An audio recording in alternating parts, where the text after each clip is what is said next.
La sostenibilidad de las empresas se encuentra a un clic. Con BeOK pueden reducir en un 90% el tiempo que les demanda estar al día con la normatividad, gestionar la huella de carbono e hídrica, gestionar los residuos y la información ESG. BeOK se encarga de simplificar y agilizar esta tarea con su suite de soluciones tecnológicas para la sostenibilidad, que reducen riesgos, dan trazabilidad a la información y facilitan la gestión y la toma de decisiones. Centraliza en BeOK la gestión de sostenibilidad, asegurando el cumplimiento de la normatividad, calculando y gestionando las huellas y residuos, entre otras materias. BeOK, acelerando la transición hacia la sostenibilidad. Conoce más en www.beok.com. ¿Cómo están? Muy buenos días. Les damos la más cordial de las bienvenidas y agradecemos que se hayan conectado a nuestro primer webinar del año. ¿Ya? Impacto real, cómo generar zero waste y huella de carbono en tu estrategia empresarial, que BeOK junto con Common House han organizado para abordar una materia muy interesante e innovadora que ya está dando que hablar en varias latitudes del mundo, como es el enfoque cero residuos desde el origen del producto, que busca reducir el impacto ambiental y hacer más rentables y competitivos los negocios. Mientras se van conectando, quiero contarles que si se han preguntado cómo ser sostenibles desde el inicio y no preocuparse de los residuos con posterioridad, este es el espacio para encontrar una respuesta, para conocer ambos conceptos y cómo llevarlos a la práctica. Para ello, hoy día contamos con José Manuel Moller, el CEO de Common House y Zero Waste Studio, con base en Londres, que trabaja con empresas, ciudades y organizaciones para concretar el concepto cero residuos, pasar de la estrategia a la implementación real con resultados medibles. Previamente fundó Algramo, un proyecto que escaló modelos de reutilización y compra por fracción desde Santiago a 6 países, integrando más de 5.000 almacenes de barrio y colaborando con marcas globales. Ese trabajo permitió reducir costos para miles de familias y aumentar significativamente las tasas de reutilización en comunidades específicas. Actualmente es Vice Chair del UN Zero Waste Advisory Board. Fue reconocido como UNEP Champion of the Year y es TED Fellow, Ashoka Fellow y Young Global Leader de World Economic Forum. Hoy trabaja directamente con equipos corporativos para convertir pilotos de cero residuos en soluciones escalables. Tremendo currículum. Muy bienvenido, José Manuel. Gracias por acompañarnos hoy día. Muchas gracias, Giselle, por la generosa introducción y feliz de estar acá. No, gracias a ti, porque como comentaba recién, es un tema relativamente nuevo acá en Chile, entiendo, y ya se está expandiendo en otras latitudes, como bien contábamos, desde Londres, que es la base operacional, así que estamos muy ávidos y muy contentos de tenerte con nosotros para aprender más de este tema. Así que en un ratito más ya estaremos contigo, no te vayas porque estoy presentando también a nuestro CEO de BeOK, Cristian Bustos. BeOK, como ustedes ya saben, algunos es la suite de soluciones tecnológicas que ayuda a las empresas a medir, gestionar y reducir su huella de carbono, integrando sostenibilidad y cumplimiento normativo en la toma de decisiones de cada negocio. Con más de 20 años de experiencia en sostenibilidad corporativa, Cristian ha trabajado con directorios y equipos ejecutivos de empresas en Chile, Perú, Colombia y México y otros mercados, apoyándose en descarbonización, gestión de emisiones, adopción de estándares internacionales también. Es magíster en medio ambiente en la Universidad de Chile, graduado de Sustainable Business Program de Harvard y speaker frecuente en temas de innovación y sostenibilidad.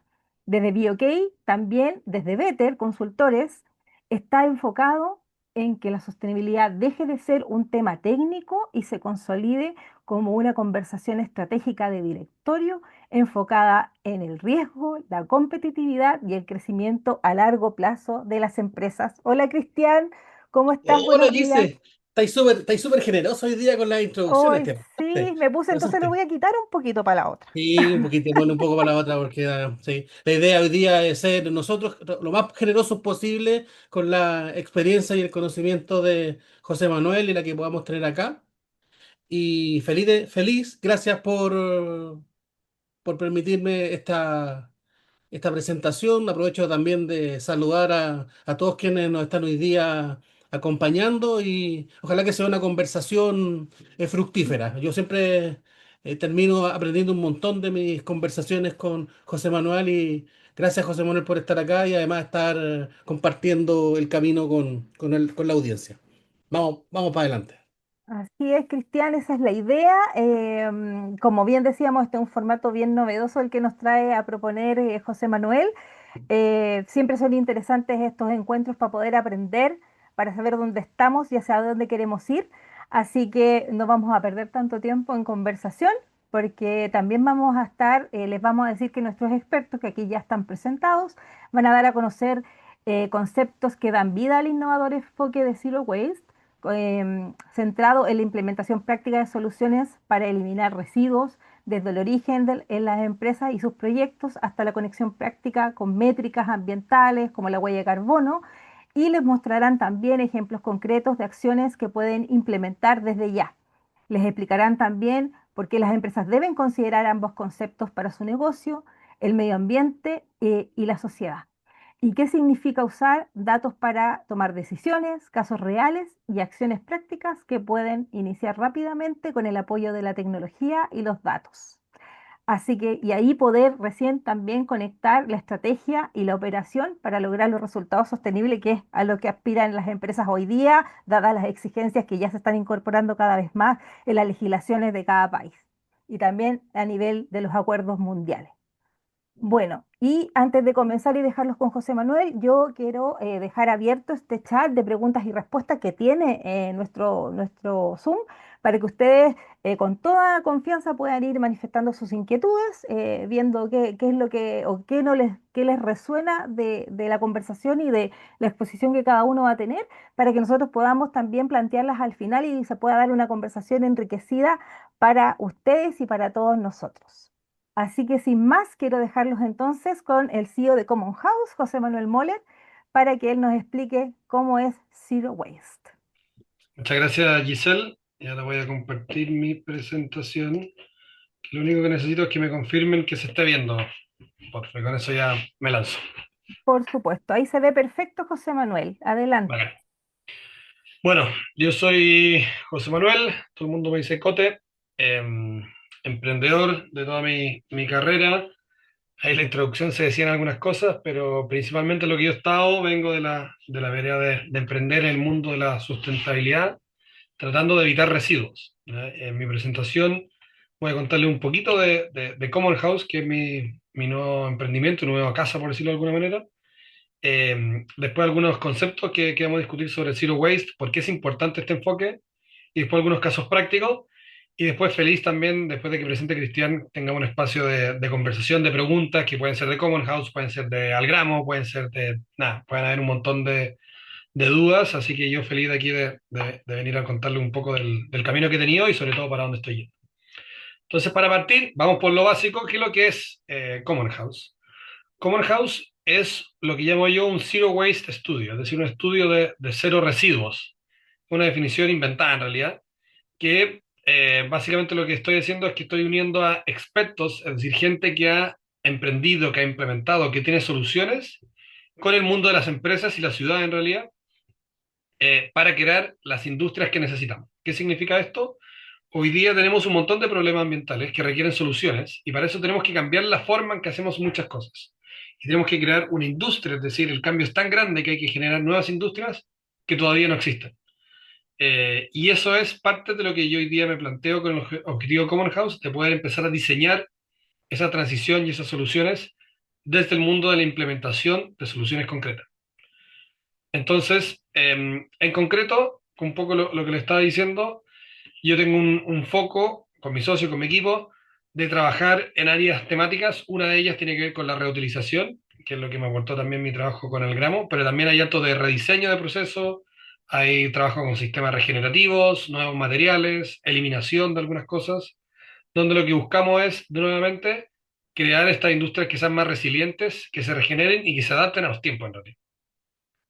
¿Y esto cómo lo hacemos? Es un mix entre un grupo de startups, de empresas con las que colaboramos y que representamos.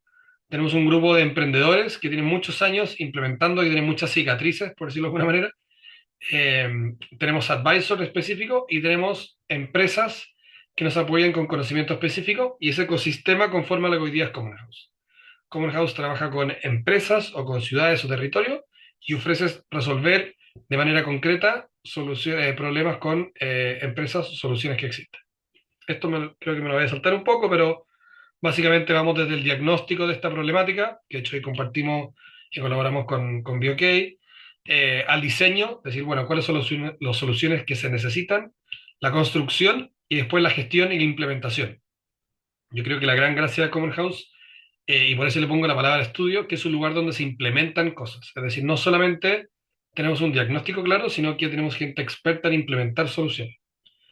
Esto lo partí yo con Francisco, que es mi co-founder, que viene de Good Company, pero tenemos un equipo de emprendedores que tienen muchas cicatrices, muchos años implementando modelos en distintas partes del mundo. Common House está basado en Londres, pero tiene un alcance global. Tenemos presencia en Estados Unidos, obviamente acá en Reino Unido, en Europa, en Asia, etcétera, y seguimos sumando también emprendedores y startups también que quieren ofrecer su solución con nosotros. Ahora, esa fue la introducción corta de qué es lo que es Common House y creo que ahora viene más lo interesante y algunos datos para inspirar la discusión, para inspirar las preguntas que puedan salir después. El problema que tenemos hoy día, y esto es por ejemplo solamente tomando el tema del plástico, que esta es la situación en la que nos encontramos. Hoy día, de un 100% de plástico que generamos, solamente un 14% se recolecta para reciclar y solamente un 10% queda reciclado. ¿Qué significa eso? Que tenemos un modelo lineal que gran parte de lo que generamos termina en el medio ambiente, ahí sale el 32% termina en el medio ambiente, el 40% termina en relleno sanitario o en vertederos, el 14% se está quemando o se está incinerando, entendiendo que uno es formal y otro informal, y después de lo que se recolecta para reciclar, que no es lo mismo que reciclar, hay un 4% de ese 14% que se pierde, es como un 28% que se pierde en el camino, hay un 8% de ese 14% que se recicla pero en un producto de peor calidad, y solo hay un 2% que vuelve a ser un producto de igual calidad, o sea que podría volver a circular. ¿Qué es lo que nos dice esto? De que claramente hoy día tenemos un problema grande, que gran parte del volumen está yendo a el medio ambiente y está yendo a vertederos, y aún así el porcentaje que estamos reciclando no se recicla al 100%, solamente un 2 de un 14%. Eh, ¿Cómo debiera ser este modelo? Cuando hablamos de zero waste, la idea es cómo mantenemos los materiales dentro de la economía, bien parecido al concepto de economía circular, solamente que el foco es más grande en el residuo, es decir, en los objetos físicos. Eh, Donde el modelo ideal debería ser que nosotros tenemos productos que reutilizamos muchas veces, que al final de su vida se reciclan y que se pueden volver a utilizar para un producto reutilizable. Y entendiendo que tenemos este problema, bueno, ¿qué es lo que hay que hacer? ¿Cómo se parte? ¿Cómo se resuelve esto? ¿Y qué es lo que aporta esta visión de Zero Waste? Primero, entender de dónde estamos y hacia dónde vamos. El problema que tenemos hoy día es grave, pero solamente se va a poner mucho más grave en los próximos años que vienen. Este es un reporte que salió en noviembre del año pasado, está súper actualizado, de un panel de grupos científicos de la Pew Foundation, que habla de cómo los distintos residuos en términos de plástico en este caso, van a ir aumentando en los próximos años al 2040. Y la solución típica que hablamos, ojalá en verdad sea típica, es que lo primero es que tenemos que evitar, es decir, rechazar los productos, después tenemos que reducir, ojalá, la cantidad que utilizamos, después viene reutilizar, después recién viene reciclar, después viene la recuperación, que podría ser casos de incineración, y después viene el vertedero. Y en ese sentido, parte de lo que me inspiró a mí a armar Common House y a seguir involucrado en este espacio, porque yo estuve 13 o casi 14 años involucrado en el gramo, poniéndole mucha energía y el desgaste fue bien grande. Y aún así me sacudí y hoy día ya lanzo Common House con una meta mucho más ambiciosa, más global. Y mucha gente me preguntaba, bueno, pero ¿por qué o cómo tan rápido volver a esta como batalla? Y en parte tiene que ver con este gráfico. ¿Qué es lo que habla este gráfico? Es decir, BAU significa business as usual, es decir, si todo sigue igual, nosotros la cantidad de plástico que vamos a generar es enorme, pero hay acciones que podemos tomar para que se reduzcan y estas son las más recomendadas por este panel de científicos. El primero es, entre comillas, más fácil, que es prohibir. Es decir, prohibimos las bombillas de plástico, prohibimos los vasos de Plumavit, como decimos en Chile. Se prohíben un montón de cosas que no debieran existir en plástico. Pero el plástico va a seguir existiendo en nuestras vidas. Hay muchas veces que tenemos que usarlo y es un material que si usa bien puede tener muchos beneficios. Y aquí este panel de científicos concluyó que de lo de mayor impacto que podemos hacer es tener modelos retornables y rellenables, que ambos están dentro del mundo de la reutilización. Es decir, lo que nos está diciendo acá es que gran parte de la solución al problema que tenemos de los plásticos tiene que ver con reuse, con reutilizar. Y el problema que tenemos es que no existe tanta expertise en reutilizar de manera formal. No hay tanta gente que le haya dedicado años o que haya una industria en torno a la reutilización, como sí lo hay en el reciclaje, como sí lo hay en otro tipo de industrias asociadas. Y me di cuenta que, por un lado, está este deseo de reutilizar mucho, pero por otro lado hay una falta de expertise muy grande. Entonces dije, bueno, voy a juntar, volviendo atrás, a todos los compañeros de camino que he visto de emprendedores que han empujado el carro de la reutilización, ponernos todos bajo el mismo techo y ser finalmente un centro de excelencia y de experiencia en torno a la reutilización y ponerlo al servicio de empresas, de ciudades y de países que quieran empezar este camino que además está apoyado y basado por el grupo de paneles científicos. Algunas solamente evidencias de por qué este cambio de paradigma es tan importante. En el lado de la izquierda, este es un estudio que se hizo sobre los vasos para tomar líquidos, bebidas. El primero es el vaso de polipapel, el típico de café que uno ve de cartón con algo plástico dentro, la cantidad de emisiones que se producen versus los reutilizables, que son el caso azul. Entonces hoy día, después tengo un par de datos más, pero no quiero aburrirlos tanto solamente en reutilización. Quiero mostrar que el impacto ambiental de cambiar el modelo no es pequeño, no es marginal. Y por eso los científicos hoy día están apostando, lo que salió en noviembre del año pasado, está muy fresca esta información, es que el 66% de la solución al plástico tiene que ver con reutilización. Es así de grande y hoy día estamos reutilizando menos de un 1%. Entonces tenemos que irnos de un 1% a un 66%. Y ese crecimiento requiere mucha gente y ahí es donde aparece el rol de Common House. Otro caso que es también súper doméstico, es decir, por ejemplo, los cubiertos reutilizables, los que como utilizamos en la casa, los de metal, al segundo uso ya es más sustentable que usar uno desechable. Es decir, hoy día las soluciones reutilizables no son tan complejas y no están tan lejos, pero la implementación, que suena fácil, bueno, toma mucho tiempo. La evidencia de eso es mi propio trabajo con el gramo, que finalmente no pudo seguir operando y ahí feliz también de compartir un poco de detalle de qué es lo que pasó ahí. Entonces, ¿en qué nos encontramos hoy día? Estamos en dos mundos. Por un lado está el mundo de la regulación, que está avanzando. Hay algunas que ya están implementadas, como la ley de plástico de un solo uso en Chile, como la ley de packaging y packaging waste de Europa, que yo diría que es la regulación más exigente en términos de residuos, y sigue viva esta discusión global en el contexto del acuerdo por los plásticos, que es un acuerdo vinculante global que idealmente nos vamos a poner de acuerdo en decir, bueno, ¿qué vamos a hacer con el plástico? Este porcentaje hay que reciclar, estas cosas las vamos a prohibir, estas las vamos a reutilizar. Y por otro lado, existen también territorios y países que están asumiendo compromisos de manera voluntaria. Aquí solamente hay algunos, pero muchas ciudades y muchos países están sacando guías de economía circular, zero waste, que se pueden tomar casi como sinónimos, y están diciendo, bueno, aquí queremos llegar al 2045, al 2040, al 2050, queremos llegar a este estado. Pero muchas veces lo que pasa con estos planes es que el target siempre está muy lejos y hay pocos objetivos de corto plazo. Bueno, ¿qué es lo que hacemos mañana? A mí me da un poco de nervio ver estos documentos porque dicen, oye, no se preocupen que de aquí al 2045 va a estar todo resuelto. Y mañana no hay mucho que hacer, hay que esperar a que llegue curiosamente esa fecha. Y en realidad lo que hay que hacer es todo lo contrario, hay que partir hoy día con cosas concretas para construir ese camino. Y en ese sentido, ¿qué es lo que se puede hacer hoy día?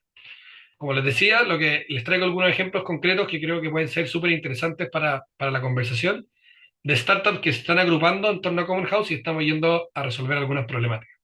Entonces, en el mundo de los envases, que es más cercano al mundo al que yo estaba con el gramo, una de las startups que me llegó a hablar y que se sumó formalmente a Common House es desde la India, que es un fabricante de dispensadores, iRefill, que a diferencia de lo que yo hacía, tiene dispensadores muy, muy low cost, que permiten ser competitivos en mercados públicos, imagínense la India. Es decir, o sea, el almacén de barrio de la India puede pagar los costos de estos dispensadores y puede vender sus productos en formato reutilizable.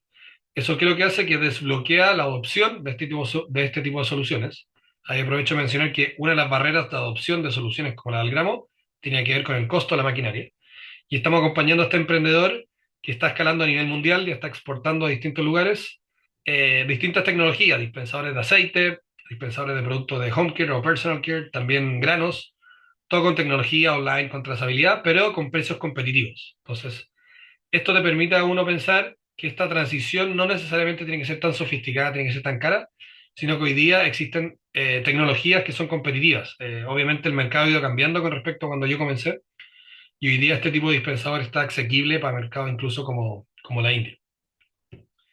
Siguiendo, otro caso, en el mundo del aceite, hoy día un problema muy grande que tenemos es el aceite usado, ya que en el mejor de los casos se recolecta para hacer biocombustible, en muchos casos se bota, sobre todo los hogares lo botan por la alcantarilla, y es un residuo que es difícil de administrar, que es complicado de utilizar, y aquí nosotros estamos trabajando con una startup que se llama Yenxa, que es española, y lo que hace es que desarrolló esta máquina que recolecta el aceite usado. Imagínense, no sé, un restaurante que tiene aceite para freír, o un colegio, un casino, alguien que genere mucho aceite, se pone en esta máquina y la máquina genera limpiadores, detergente, lavalosa, limpiapisos, suavizante, en el mismo lugar. Es decir, se recolecta el aceite, se procesa y se generan distintos productos de ese hogar. Y esto que lo que tiene la gracia es que genera dos cosas. Uno, nos hacemos cargo de un residuo complejo como es el aceite usado. Segundo, lo hacemos en el lugar, o sea, no hay logística, no hay que enviar el aceite a ningún lugar. Y tercero, genera una alternativa y un reemplazo de un producto que de igual manera tengo que comprar. Imagínense un restaurante que con su propio aceite hace sus propios limpiadores, el antigrasa, el limpiapiso, lo que se necesite a partir de su propio residuo. Y esto porque es un gran ejemplo de zero waste, que finalmente lo que estamos tratando de hacer acá es evitar el residuo. Yo siento que hay dos tipos de soluciones cuando hablamos de economía circular o de residuos. Uno es ir a administrar un residuo que ya se generó, y otro es ir a evitar la generación del residuo. El foco y el empuje que le estoy dando yo tiene que ver con, ojalá, evitar esa fase de residuo. Ojalá que no llegue al vertedero, ojalá que no llegue al relleno sanitario, sino que se le pueda dar una segunda vuelta y se pueda volver a utilizar. Para terminar, que estoy casi en mis 15 minutos de intervención, el último ejemplo tiene que ver con los residuos orgánicos. Esto es, por ejemplo, en una feria libre en Chile, pero es una feria que puede ser en cualquier lugar de Latinoamérica. Se genera un montón de residuos orgánicos, que hoy día, si no se tratan bien, generan metano, que es un gas que es 8 veces más contaminante que el dióxido de carbono. Y aquí estamos trabajando nosotros con Go2Fly de Brasil, que lo que hace es que toma estos residuos, está trabajando con las larvas de mosca soldado, que se alimentan de estos residuos, y después también más larvas se están utilizando en Brasil para alimentar la industria de la tilapia, con un alimento que es 60% más nutritivo que la alternativa de soya, que por lo demás la soya deforesta el Amazonas. Entonces aquí tiene como 4 impactos esta solución, y lo interesante es que está tomando un residuo que hoy día es un problema para muchas comunas, transformándolo en un producto nutricional para una industria que requiere este tipo de producto. Estos tres casos solamente los traigo para inspirar aplicaciones concretas, y lo que hace Common House es que representa estas tecnologías.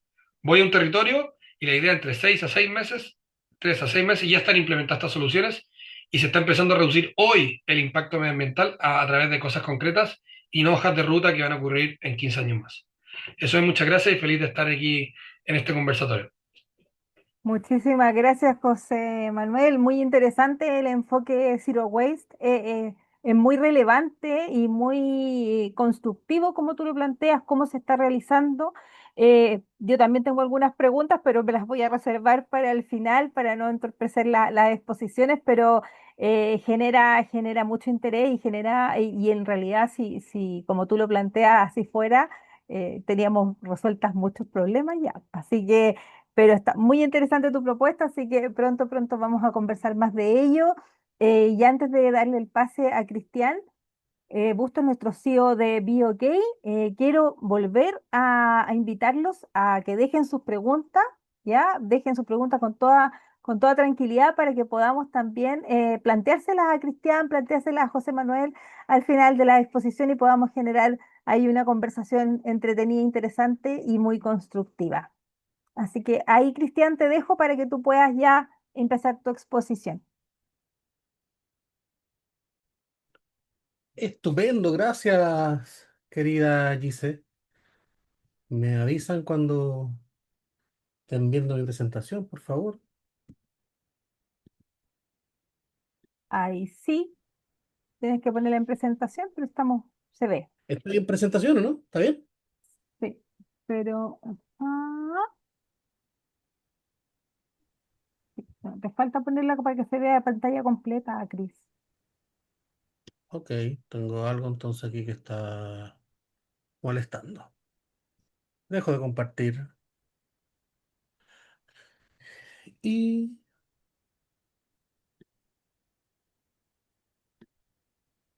vuelvo a compartir. Compartir. Ahora sí, Sí, ahí sí se ve perfecto. ahora sí. Estupendo, gracias. Oye, me gustó mucho la presentación de José Manuel. A él le gusta que le digan Cote, así que voy a ir bien rápido porque creo que hay harto que conversar. Hoy día quiero que conversemos acerca de finalmente cómo hacemos que la huella de carbono se convierta en una verdadera herramienta y pasemos de la medición a lo que yo denomino la decisión. Y en el fondo es cómo utilizamos la medición, y esto aplica tanto para huella de carbono como para Waze o los elementos de sostenibilidad que queramos, y convertirlos en una herramienta real de impacto. ¿Ya?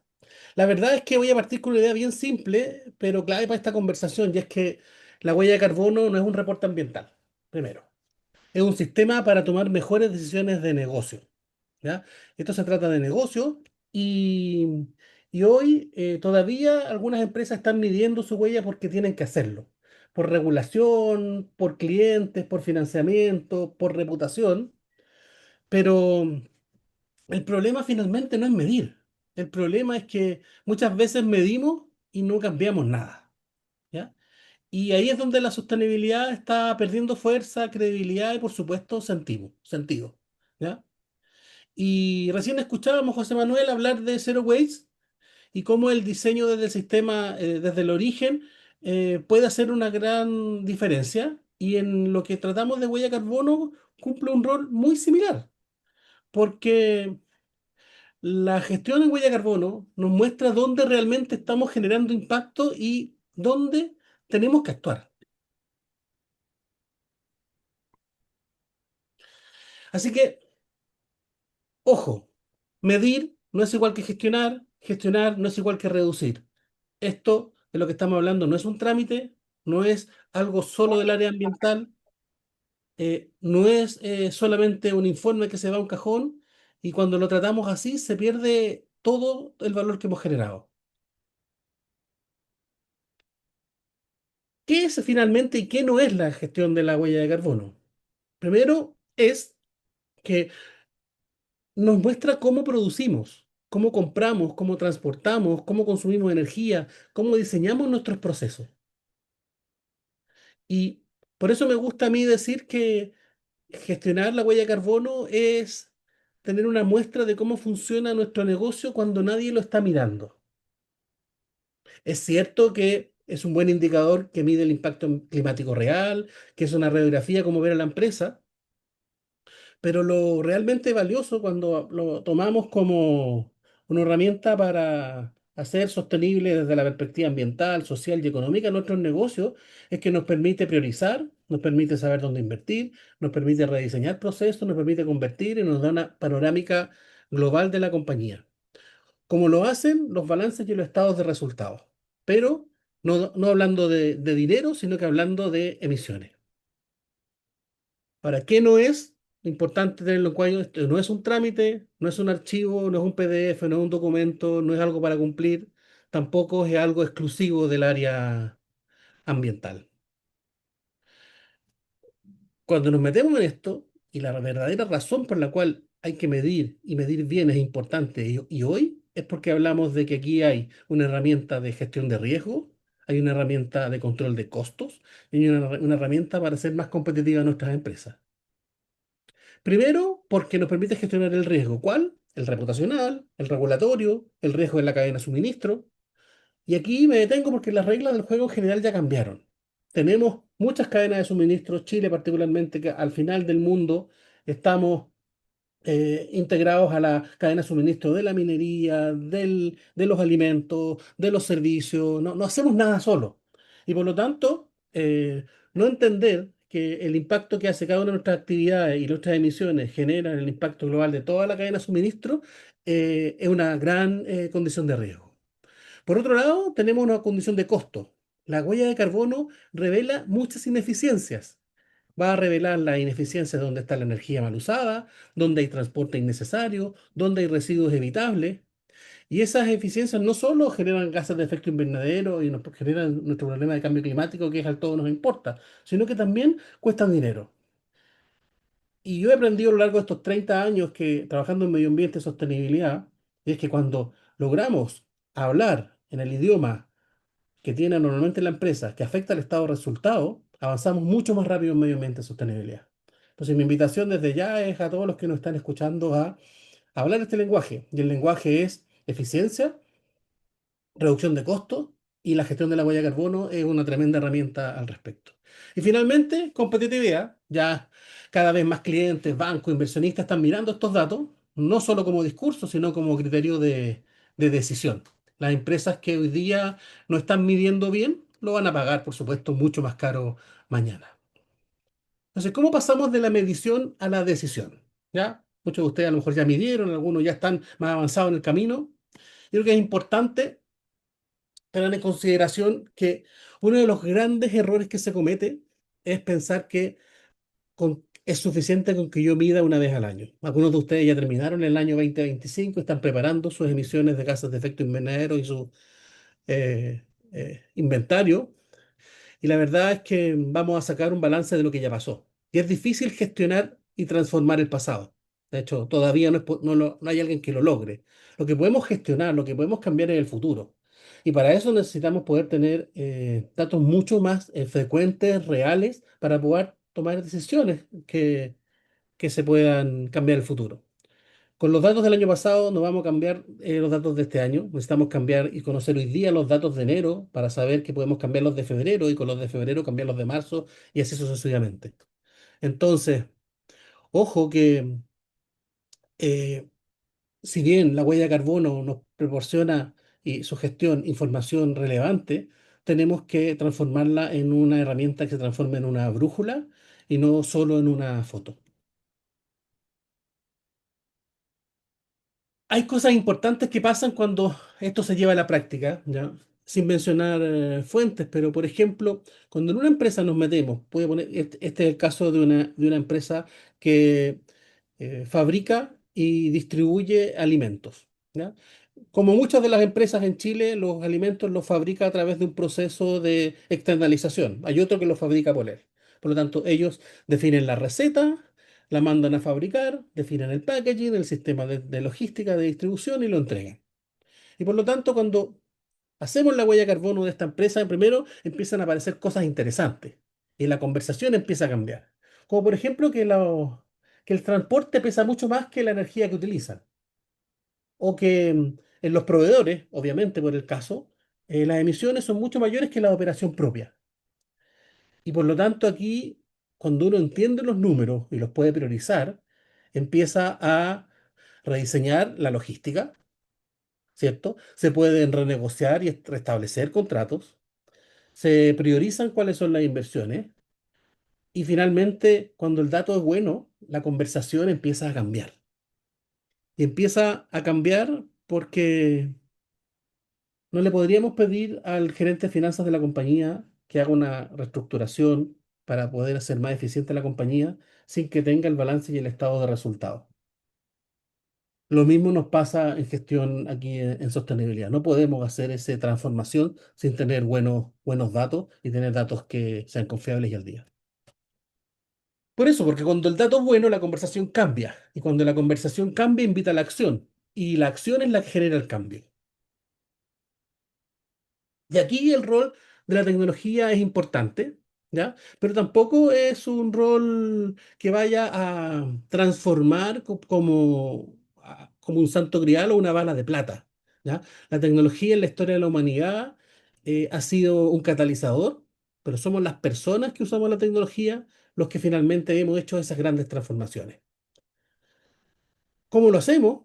Primero, entendiendo que la tecnología no reemplaza a personas, pero sí nos ayuda a reducir los errores, mejorar la calidad de los datos, ¿cierto? También a permitir y asegurar el seguimiento, ¿ya? Sin datos confiables y comparables en el tiempo, no es posible mantener una estrategia en el largo plazo. Y nosotros, por ejemplo, en BioK lo tenemos muy claro. Cuando las empresas junto con nosotros generan y levantan muy buenos datos, en muy corto tiempo empiezan a tomar decisiones distintas. Y es justamente eso en lo que uno anda buscando, ¿ok? Cuando encuentra esta sinergia, pasamos rápidamente del dato al impacto. Finalmente, Zero Waste, sin datos, y cualquier iniciativa en sostenibilidad es solo inspiración. Lo que necesitamos es datos confiables para mejorar decisiones, para generar impacto real. La huella de carbono sin acción es solo un número. Y el impacto real ocurre cuando diseño, medición y decisión trabajan juntos. Y, y eso es lo que finalmente nos permite ir del dato al impacto real. Muchísimas gracias. Muchísimas gracias a ti, Cristian, también por hablarnos de la relevancia de la huella de carbono, de la trastienda que hay en ella, porque efectivamente, como tú bien dices, la huella de carbono es como un título para muchas empresas, algo reputacional, algunas caen en el greenwashing, que es ya otro tema, pero tiene más sustancia que eso. Entonces, te agradezco que lo hayas expuesto de esa manera. Quiero invitar a a José Manuel Ocote para que se sume con nosotros al panel. Eh, Insistirle a los participantes, a quienes agradecemos mucho, mando saludos a Turquía, porque Mehmet, no puedo repetir su apellido porque me cuesta, pero él siempre viene, siempre está en los webinars, así que le agradezco mucho sus parabienes para este año, ¿ya? Y están empezando también a llegar ya más preguntas. Tengo una que viene primero al callo directo para Cote, que preguntan que está muy interesante esa máquina que tú mostraste que es para procesar aceite de cocina. Entonces pregunta Daniel Vázquez de México, ¿cómo lo hago para traerme una para México? ¿Cómo es ese proceso? Sí, lo que recomendaría es que me escriban, es muy sencillo.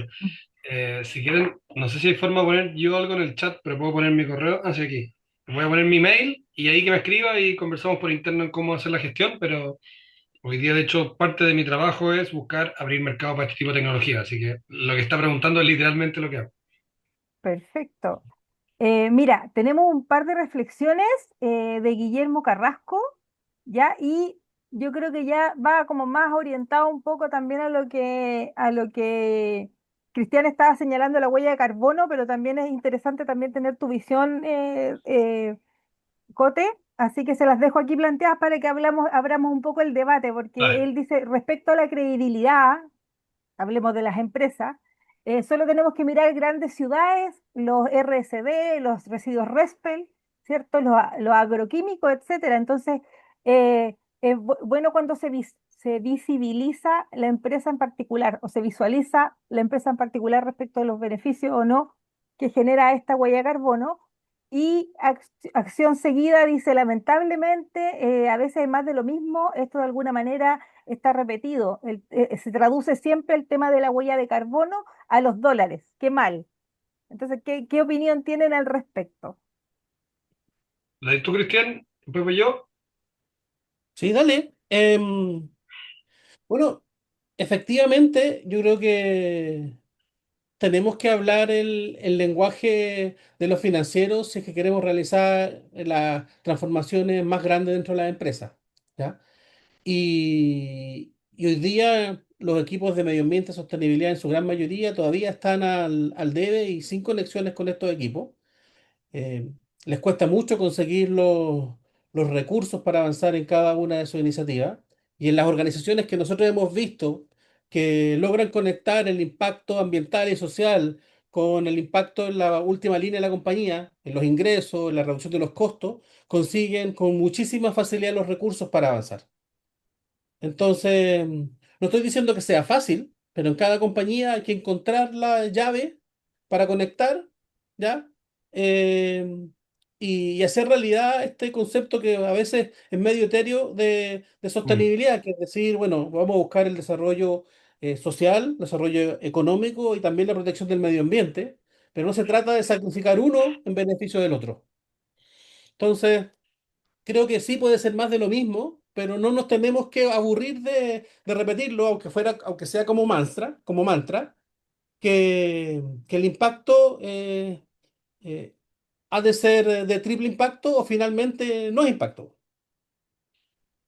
Yo me sumo un poco a las palabras, y comparto también la frustración, ¿eh?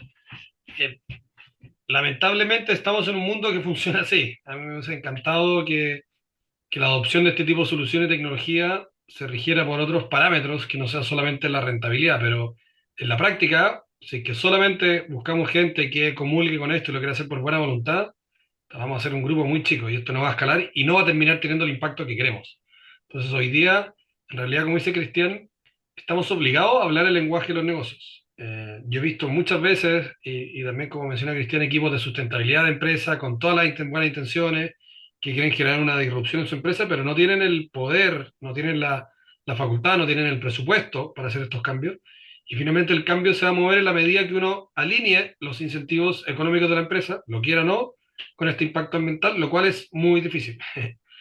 Yo estuve 13 años empujando, tratando de hacer eso. En algunos casos lo logré, en muchos casos no lo pude hacer y dependía de que estuviera una persona empujando esto internamente, que estuviera representando esta bandera como de lucha internamente, y el momento en que lo cambiaron, se desplomó todo y me pasó de hecho eso en un par de empresas. Y, y sí, creo que es muy frustrante, pero creo que también no tenemos que ser ingenuos. O sea, yo creo que hay que entender que así funciona. Y hoy día hay opciones de poder navegar esto, hay opciones de poder ir a vender de manera distinta. Quizás no es la forma más cómoda para muchas personas, pero hay forma de mostrar que esto puede tener impacto y puede tener retorno. Algunos retornos toman tiempo. No, esto no, yo creo que son muy contados los casos que es más fácil vender algo sustentable que algo contaminante o desechable, porque hoy día la forma en que operamos es que los costos del impacto ambiental no están internalizados en el precio de las cosas. Hoy día encontramos que, por ejemplo, el plástico de un solo uso es muy barato, pero en verdad porque como sociedad nos pusimos de acuerdo para que sea barato. Hay subsidios al petróleo, no hay un castigo por la contaminación, entonces competir en esa cancha es muy difícil, pero existen hoy día oportunidades y hay ventanas. Y para saber dónde competir y dónde están esas oportunidades, me quiero colgar un poco lo que decía Cristian. Lo primero es saber dónde estamos parados. Yo creo que el mejor ejemplo que da es decir, bueno, si alguien, por ejemplo, quiere bajar de peso, por decir algo, tiene que saber cuánto pesa inicialmente, para después tener un plan.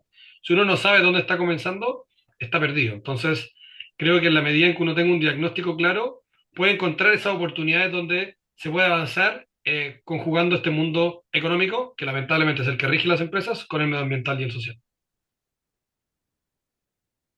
Así es una batalla de largo aliento. Yo quería, antes de continuar con las preguntas de nuestros asistentes, si es atingente lo que voy a decir, pero ¿te cuesta mucho llegar con este enfoque al resto? ¿Te cuesta más en Chile que en el extranjero, Cote?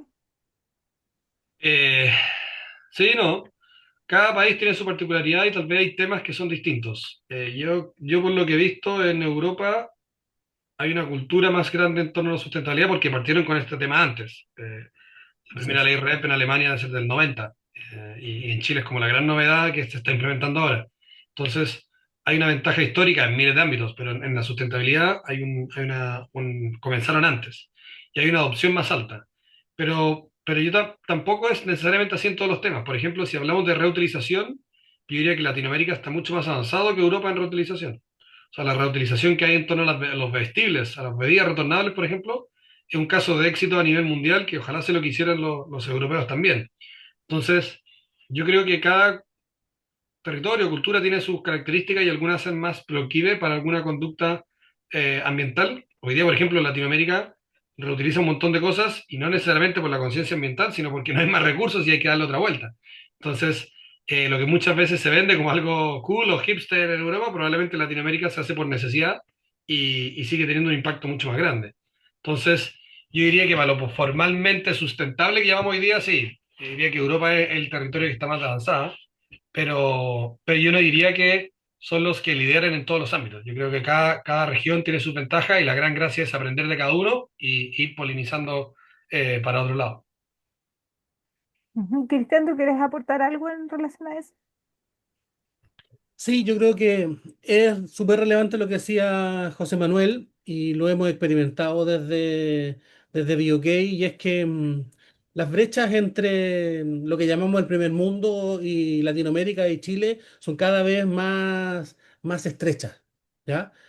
Hace 20 años atrás, desde Chile íbamos a buscar tecnología, íbamos a buscar soluciones para traer a Chile y a Latinoamérica y hoy día nos damos esa misma vuelta y encontramos a un montón de empresas latinoamericanas que están llevando sus soluciones al primer mundo. Varios de los casos que mostró José Manuel no son precisamente de empresas nacidas en Europa. La oportunidad está que podemos aprovechar desde Latinoamérica o desde los países en vías de desarrollo que la conciencia ambiental o de sostenibilidad está más desarrollada en Europa y poder llevar nuestros productos y servicios hasta esos mercados que tienen una velocidad de adopción mayor. Algo de lo que hemos estado explorando en BioK y en España y en otros territorios. Entonces, claro, lo que a veces parece una debilidad, si lo miramos desde Chile, en nuestra velocidad de adopción y de transformación, también se transforma en una oportunidad, porque lo que estamos piloteando y probando en Chile lo podemos rápidamente llevar al primer mundo. Y eventualmente, y es lo que nosotros confiamos, en vez de demorar los 30 años en alcanzar el nivel o el estado de desarrollo que tiene Europa u otros países, quizás lo podamos alcanzar en mucho menor tiempo. Y eso es lo que yo espero. Ojalá que en 5 o 10 años Latinoamérica haya alcanzado el nivel que hoy día tiene Europa. Así es, esperemos en ello. Mira, acá tenemos otra pregunta, dos preguntas una de Carolina Sablá. Pregunta, saluda y pregunta cuáles son hoy los drivers que impulsan la adopción de proyectos de sostenibilidad en las pymes. ¿Quién quiere contestar? Yo puedo partir si queréis, Cristiano, y después Dale. complemento. La pyme, la pyme está tratando de sobrevivir, ¿ah? Para mí esa es la imagen de una pyme, como que está tratando de encontrar su espacio en el mercado, está tratando de diferenciarse. Y yo he visto que hay muchas pymes que aprovechan una ventaja que tienen las pymes, que al ser más pequeños son más ágiles y ven oportunidades que muchas veces los grandes no pueden o no ven. Dicho eso, de hecho, gran parte de las startups con las que trabajo yo son pymes, o sea, son empresas pequeñas o medianas que están proveyendo una solución y una oportunidad. Yo creo que la gran gracia que hay acá es que puede ser un elemento de diferenciación tremendo. Es decir, una empresa que hoy día presenta un proceso o un producto sin generar impacto o de un impacto distinto, tiene una ventaja competitiva por sobre los productos tradicionales. Y eso hoy día se ve en alimentos, se ve en un montón de distintas variedades de envases, de soluciones, de servicios, que son de repente pymes que parten pequeñas, pero entran con mucha fuerza porque tienen una ventaja competitiva, porque nacieron con una visión distinta. Entonces yo creo que hoy día la invitación también a las pymes es a pensar su supervivencia a través de una ventaja competitiva que se sostenga la sustentabilidad. Yo creo que eso hoy día es apostar por el futuro, es apostar por las regulaciones que vienen, es apostar por las exigencias que vienen, y muchas veces para la empresa grande es imposible adaptarse. Un ejemplo concreto que quiero dar que pasó acá en Europa, hay una empresa de desodorantes reutilizables que se llama Wild, que en el fondo imagínense como un cartucho, no lo tengo acá, pero uno compra la barra en vez de comprar todo el envoltorio y compráis solo la barra sin contaminar con papel, etc. Y esto obviamente competía con Unilever, con Nivea, con Dove, con las grandes marcas. Y lo que pasó a principios del año pasado es que Unilever, como no se pudo adaptar, terminó comprando esta startup y ahora la está escalando a nivel mundial porque Unilever es tan grande y tan pesado que no tenía la capacidad de desarrollar algo de esa manera. Lo que partió como una pyme, de hecho compraron una pyme, eligieron que su bandera de lucha y diferenciación iba a ser la sostenibilidad. Y eso lo lleva hoy día a abrirse a nivel de mercados globales. Entonces, yo creo que una pyme que lee correctamente el contexto y que encuentre una oportunidad, una ventaja desde la sostenibilidad, tiene chances de supervivencia mucho más grandes que una pyme tradicional. complementando lo que dice José Manuel, yo le voy a dar una mirada distinta, pensando en la pregunta de cuáles son los drivers que impulsan la adopción de proyectos de sostenibilidad en las pymes. Yo creo que el driver más importante es el mindset de sus fundadores, ¿ya? Hoy día nos encontramos con un grupo importante de startups como las que menciona José Manuel y de empresas pymes que son movidas hacia la sostenibilidad porque esos valores, yo considero que la sostenibilidad es un valor, eh, están en el ADN de sus fundadores. ¿Ya? Y eso hacen que hagan cosas locas, experimenten, se mueven, busquen siempre estar equilibrando el ganar, por supuesto, generar ingresos, generar valor para la sociedad, pero un valor que busca el triple impacto. Dicho esto, hay cierto grupo de pymes que no tienen esto en el ADN y el driver que calza con ello es el de posibilidad de generar mayores ingresos o de reducir costos. Porque al final la última línea es ingreso menos costo. ¿Ya? Y nos guste o no, si logramos, de nuevo, girar esa llave y permitirle a esta pyme con iniciativas y proyectos de sostenibilidad que genere más ingresos, que reduzca sus costos, sí nos va a poner atención.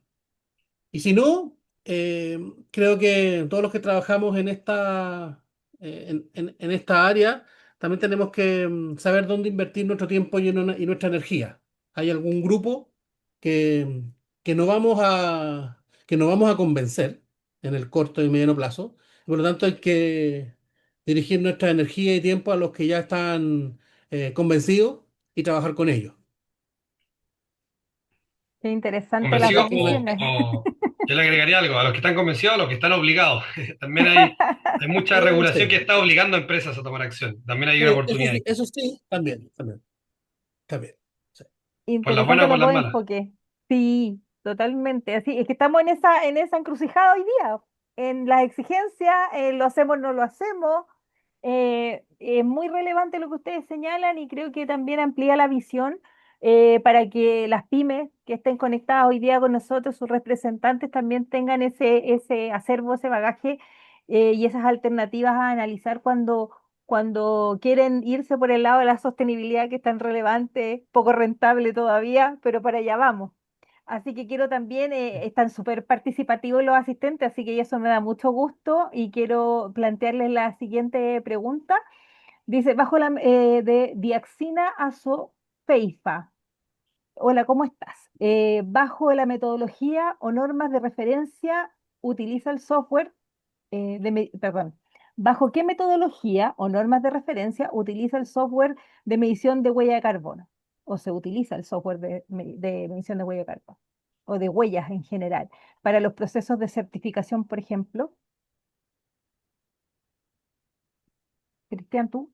Buena pregunta. De ahí invito a Dixania que por interno nos deje sus datos para que pueda tomar una demo y conocer en profundidad nuestra tecnología. Pero principalmente se diseñan bajo estándares internacionales y esos estándares internacionales se ajustan a los requerimientos locales. De tal forma que como lo busca ella, que el informe cumpla con el requerimiento regulatorio de su respectivo país, pero también converse con los requerimientos internacionales y pueda ser certificable tanto local como internacionalmente. En el caso de algunos clientes de BOK, están y aplican y certifican en los programas de Huella Chile o de Huella Perú a nivel local, pero también lo acompañamos, ayudamos a certificar en las normativas ISO de inventarios de emisiones de gases de efecto invernadero que funcionan a nivel global. Gracias. Estamos ya ahí. Ay, perdón. Ahí sí. Ahí sí. Ahora sí. Le doy las gracias a Dixania porque también nos dejó su correo. Le interesó mucho el tema, así que ahí la vamos a contactar. No sé si tú, Coté, quieres decir alguna cosa, aportar algo. Voy a la siguiente pregunta. No, yo puedo conectarlos con Dixana, que estamos ahí en un proyecto en común, así que Ah, maravilloso, maravilloso, no, pero un estamos mundo entre muy amigos. pequeño. Sí, Mire, aquí tengo a Jaime Sánchez que nos agradece el webinar. Gracias a ti por estar presente. Así que dice, a veces las certificaciones son muy movilizadoras para las organizaciones. ¿Hay alguna que recomiendes o que consideres relevante para certificar o avanzar en Zero Waste? ¿Sí? Cristian, esto está, secretítale tú, después yo te complemento con cómo lo veo.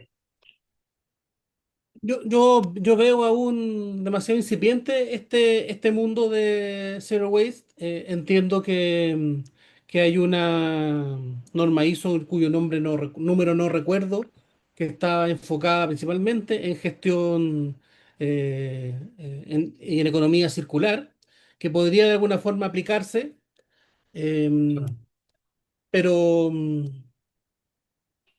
pero no tengo mucho más que aportar. Si queréis te voy a tirar en salvavidas. Hay dos cosas. Uno, bueno, esto es algo que en privado con Cristian hemos venido conversando hace un tiempo, ¿ah? De primero transparentar y medir e incluir en el reporte, aparte de huella de carbono, el de los residuos, que es una variable como nueva que entra, porque una cosa son emisiones y otra cosa es residuos.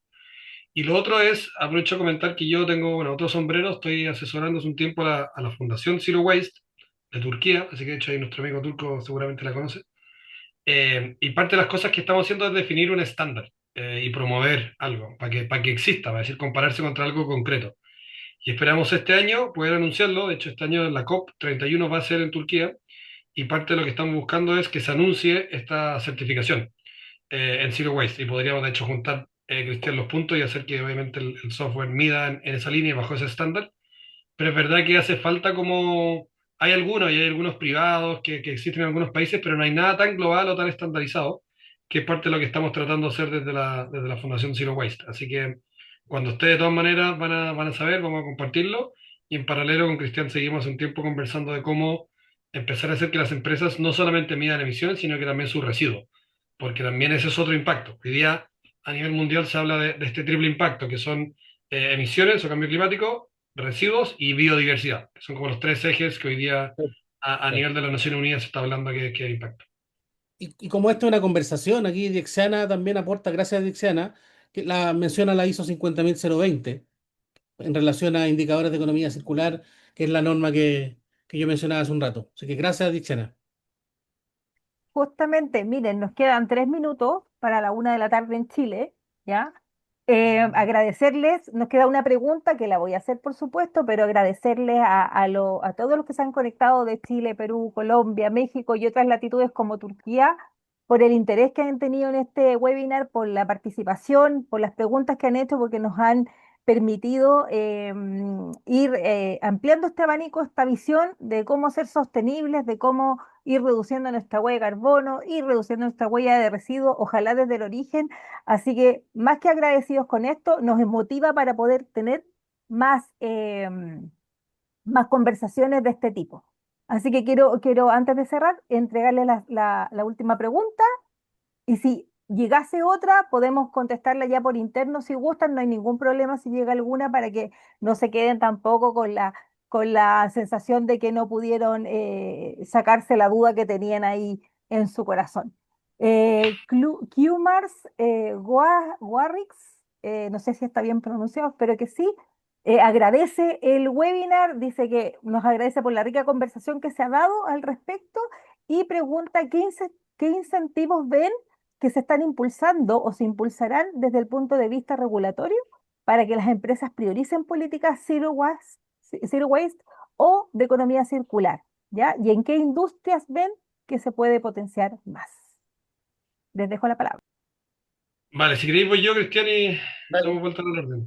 Esto es para Q. Yo creo que hoy día hay evidencias concretas de que la regulación, bueno, voy a dar un paso atrás. Y esto es una opinión personal, pero yo creo que el cambio que va a haber medioambiental no va a ser por las buenas. Las empresas no van a tener buena voluntad y van a empezar a operar de manera distinta. Va a ser a través de presión regulatoria. Dicho eso, esa presión regulatoria ya se está viendo en varios ámbitos y territorios. El primero, sin duda, tiene que ver con Europa. Europa hoy día es el que tiene la regulación más exigente y particularmente Francia, diría yo que tiene la regulación más exigente, donde hay mucho foco en packaging, envases hay un montón de foco. ¿Por qué? Porque es el residuo que vemos, el residuo que contamina, y es donde se está hincando más el diente. En algunos territorios no tan progresistas como Europa, esto está empezando en lugares focalizados. Por ejemplo, hay países donde los eventos, los festivales no pueden generar basura. Hay colegios o, no sé, campus universitarios. Hay áreas específicas donde se está empezando a intervenir, donde es más fácil. Y esa regulación está empezando a cambiar la conducta. Particularmente, yendo al caso chileno, está la ley de plástico de un solo uso, que, por ejemplo, obliga a eliminar cierto tipo de envases. El vasito de café de Plumavit, no sé cómo se dice Plumavit en español internacional. Si hay alguien ahí nos puede poner, que no sea en chileno, porque sí que en Chile le decimos así, pero este plástico como expandible, eh, eso se eliminó, por ejemplo. Existe también la regulación que obliga a que las bebidas retornables tengan que estar en todos los supermercados en un 30% de la góndola, y también empieza a cambiar la forma en que en los restaurantes de comida rápida se entrega el packaging. Todo eso genera condiciones y cambia las condiciones de mercado donde hay oportunidades. Yo creo que esto va a seguir siendo por nicho, es decir, tal vez una categoría, un producto o un contexto de consumo, donde esto va a ir abriendo oportunidades para que haya intervención y para que pymes puedan tomar la oportunidad y sacar adelante la iniciativa. Solamente un ejemplo concreto, por ejemplo, la Isa, una amiga que tiene esta solución que se llama Con de Vuelta, que está operando todo el sistema de losa reutilizable para los malls de Mall Plaza, que tienen dos Mall Plaza, donde todo el patio de comida se ofrece con platos cubiertos reutilizables, que es una apuesta muy, muy interesante y pionera de Mall Plaza, y eso es operado, por ejemplo, por una pyme, que vio la oportunidad, que desarrolló la propuesta y que hoy día está operando y es súper competitiva y está creciendo. Entonces, creo que ese tipo de ejemplos vamos a seguir viendo, más que del día a la mañana cambien los supermercados y todo sea cero basura. Creo que se van a ir sumando pequeñas piezas y después se va a ir transformando el todo. No sé, Cristian, si queréis complementar. Aquí, ¿qué más en la conversación aporta? ¿Es poliespuma o corcho blanco en España y Icopor en Colombia? No, Icopor en Colombia. Que bueno, así todos aprendemos y nos enseñamos juntos. Yo creo que hay dos bloques. Uno es de las regulaciones internacionales. Yo estoy de acuerdo contigo, ¿ya? Van a, van a ser las regulaciones. Probablemente las regulaciones y su velocidad van a estar moduladas por alguna desastres ambientales o climáticos, ¿ya? Que van a acelerar esas transformaciones. Recordemos que grandes regulaciones han sido motivadas también por grandes desastres. Mercurio por el desastre de la Bahía Minamata, etcétera. Así que vamos a lamentablemente ver desastres que impulsen la velocidad de transformación en algunas regulaciones. A nivel internacional, por una parte, ahí plástico es unos temas, particularmente los plásticos que generan más riesgo y los que están, hay que estar atentos a los estudios que muestran el nivel de incorporación y también de absorción de los plásticos por el ser humano, digamos, y cómo se fijan en nuestro cuerpo. Eso va a generar una motivación para la eliminación o en este caso el cambio en el uso de algunos plásticos a nivel internacional. Y en el nivel local, mucho de lo que mencionas tú, porque ahí están las condiciones económicas, sociales y las problemáticas típicas que están en residuos generalmente moduladas por ejemplo, la escasez de lugares de tratamiento, disposición, reciclaje u otro.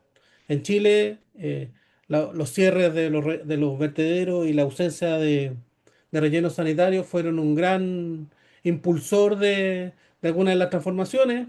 La ley REP lo está haciendo ahora también, porque nadie sigue con ganas de tener un relleno sanitario cerca. El camino de los incineradores en Chile prácticamente se eliminó, ¿ya?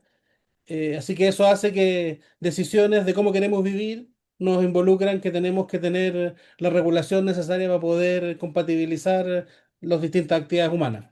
Estamos viendo lo mismo en México, con presiones para transformación en torno a lo que también es una especie de ley REP. Colombia, aunque en los últimos años se ha ido quedando atrás en varios de sus avances, pero también, al igual que tú, creo que finalmente esta regulación es la que va a generar estas grandes transformaciones que estamos buscando. Me hiciste pensar en algo, voy a decir algo que tal vez no va muy en línea, pero me quedé pensando en la pregunta anterior de las ventajas competitivas que puede tener una pyme con respecto a la sustentabilidad. Cuando hablaste de microplástico, vengo saliendo de leer un reporte que recomiendo a todos leer, que se llama Breaking the Plastic Wave, de Pew, que salió ahora en noviembre del año pasado, y que habla un capítulo de microplásticos. Y las principales fuentes de microplásticos son los neumáticos y la pintura. O sea, uno no pensaría que de ahí viene el microplástico. Probablemente cuando se regulen los microplásticos va a haber, por ejemplo, una oportunidad para proveedores que hagan pintura sin plástico o sin microplástico, o quienes reinventen los neumáticos, que son ventanas o oportunidades que uno no pensaría en el día a día. Yo personalmente no hubiera pensado que la pintura estaba asociada a microplástico, por ejemplo. Yo me hubiera imaginado un envase que se va rompiendo en pedacitos, y en realidad no tiene que ver con eso. Entonces, yo creo que tanto la problemática, en la medida que se acerca una regulación, van a haber oportunidades. Y ahí también la invitación es a ser creativo y a estar súper conectado con las problemáticas, estar leyendo, estar actualizándose, porque hay un montón de investigación. Recomiendo esta en particular, pero seguro hay otras también que pueden dar luces e inspirar a algunos de los que nos están escuchando a promover soluciones que sean sostenibles y que tengan una ventaja competitiva. Sí, y lo vuelvo a conectar con lo que conversábamos hace un rato. Finalmente, estas transformaciones van a ser las oportunidades para algunos y las fuentes de extinción para otros. Si los que van a sobrevivir o van a nacer en esta época de transformaciones van a ser pymes o grandes empresas, depende de cada una de ellas nomás.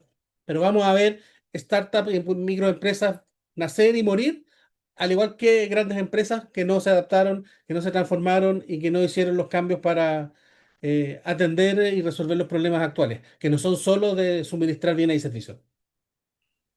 Y Q-Mars compartió el reporte que estoy hablando, que creo que es súper Claro. didáctico. Bueno, hay un disclaimer, yo fui parte de uno de los, del panel de este reporte, por eso lo conozco de cerca, en la parte de reuse, pero me sorprendió la parte de microplástico y ahí lo invito a revisarlo, que está súper didáctico y claro. Yo, Buenísimo. yo ya lo desplegué, así que lo tengo ahí también para irme también empapando de esto. Es muy interesante lo que tú planteas, Cote, lo que ha planteado Cristian. Es relevante darle una vuelta de cómo las empresas, cómo las pymes, no es necesariamente ser una empresa grande para ser sostenible, ¿ya? Y claro, y ir buscando el camino que te permita sostener ese modelo. Así que está muy, muy buena la conversación, pero ya el tiempo nos pilló, así que le quiero agradecer a todas las personas que se conectaron, más de 80 en un minuto, así que les agradezco mucho el interés, a los que participaron con sus preguntas, aún más también porque pudieron enriquecer mucho más esta conversación, así que quiero darle el pase a Cristian y a Cote primero, que es nuestro invitado, para que puedan ir despidiéndose y así vayamos cerrando el webinar. Nada, agradecerle la atención a la gente, sé que realmente puede ser un poco cansador o mucho rato estar una hora escuchando a dos personas en formato remoto, pero creo que son súper interesantes estas conversaciones y son urgentes también. Yo creo que aquí lo hablamos como oportunidades, pero también hay un tono de urgencia de buscar estas soluciones y de involucrarnos a resolver este tipo de problemáticas. Lamentablemente, como dijimos antes, esto tiene que ir de la mano de un modelo de negocio que sea rentable, que sea acorde a los tiempos, pero también es urgente que exista porque la crisis ambiental en la que estamos es enorme. Y creo que no deberíamos perder ese tono de urgencia que hay que tener. Y los invito a nada, que me contacten a mí, a Cristian, que estamos ambos disponibles obviamente para ayudar. Estamos viendo en conjunto algunos proyectos también con Cristian y colaborar BioK con Common House. Creemos que hoy día hay un ecosistema de gente que está proponiendo soluciones en este espacio, pero necesitamos mucha más y obviamente que nos podemos acompañar y apoyar entre nosotros. Así que nuevamente muchas gracias Cristian y Giselle por la invitación, feliz de haber estado acá y ojalá que le haya servido también a los que nos acompañaron. Súper. Me sumo a los agradecimientos de José Manuel, al llamado a la urgencia y a la necesidad de cooperar, ¿ya? Em, Siempre lo digo, el problema en el que estamos hoy día metidos lo generamos compitiendo, la solución la vamos a encontrar colaborando. Entonces, de ahí nace la colaboración que iniciamos con Common House desde BOK, y queremos seguir colaborando con todos los que nos están hoy día escuchando. Así que la reunión de hoy es el inicio de una conversación, sigámosla online, sigámosla presencial, cualquier lugar del mundo. Les dejo un abrazo y un saludo. Muchas gracias a todos. Gracias, Cristian. Me quedo con la urgencia de Coté de poder hacernos cargo de estos temas y la colaboración a la que tú llamas, Cristian, porque es imposible implementar si no lo hacemos así, juntos y buscando caminos para poder también transitar este camino de la sostenibilidad de la mejor forma y colaborando, por supuesto, reduciendo nuestro impacto con el medio ambiente y en las personas también. Así que muchísimas gracias a los dos, muy interesante el tema. Espero que próximamente como BioK también podamos plantearles otro más. Y los invito a conocer Common House, ¿ya? De Cote Moller y por supuesto nuestras soluciones tecnológicas de BioK, biok.com, BioK Latam. Así que para que puedan, y BioK en LinkedIn, para que puedan también conocernos un poquito más, conversar, ¿por qué no? Y activar una demo para que vean cómo puede también ayudarles a ese tránsito y a esa organización que requieren las empresas para poder seguir adelante. Así que muchísimas gracias a todos y nos vemos pronto, si Dios quiere.